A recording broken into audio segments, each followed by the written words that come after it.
UP के अलीगढ़ से बड़ी खबर आ रही है, जहां अलीगढ़ के रोरावर थाना क्षेत्र के भीमपुर गांव में जो भी जमीन पसंद आ जाए, वो चाहे सरकारी हो या निजी, या फिर जो भी खाली जमीन दिख जाए उस पर कब्जा करने का आदी हो चुका वक्फ बोर्ड का अब खात्मे का समय आ गया है, क्योंकि केंद्र सरकार इसी सत्र में वक्फ संशोधन बिल लाने की तैयारी कर रही है।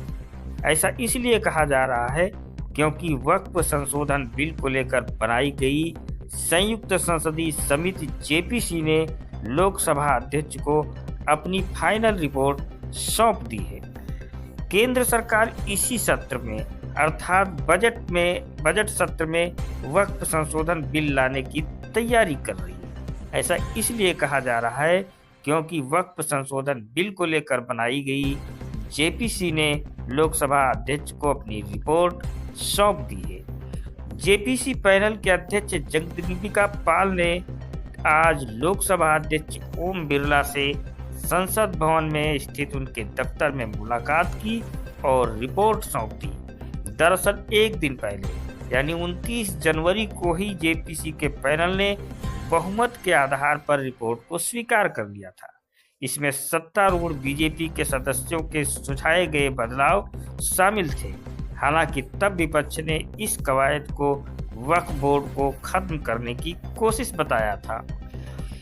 वक्फ संशोधन विधेयक पर संसद की संयुक्त समिति ने मसौदा कानून पर रिपोर्ट को 15-11 के बहुमत से स्वीकार कर लिया है। विपक्षी सदस्यों ने रिपोर्ट पर असहमति नोट प्रस्तुत किए, जिसके बाद बीजेपी के सदस्यों ने जोर देकर कहा कि पिछले साल अगस्त में लोकसभा में पेश किया गया ये विधेयक वक्फ संपत्तियों के प्रबंधन में आधुनिकता, पारदर्शिता और जवाबदेही लाने का प्रयास।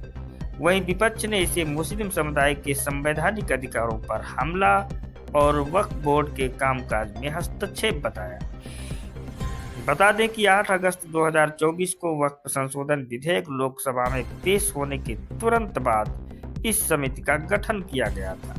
विपक्षी दलों ने इस विधेयक में प्रस्तावित संशोधनों को मुस्लिम समुदाय के धार्मिक अधिकारों का उल्लंघन बताते हुए कड़ी आलोचना की थी।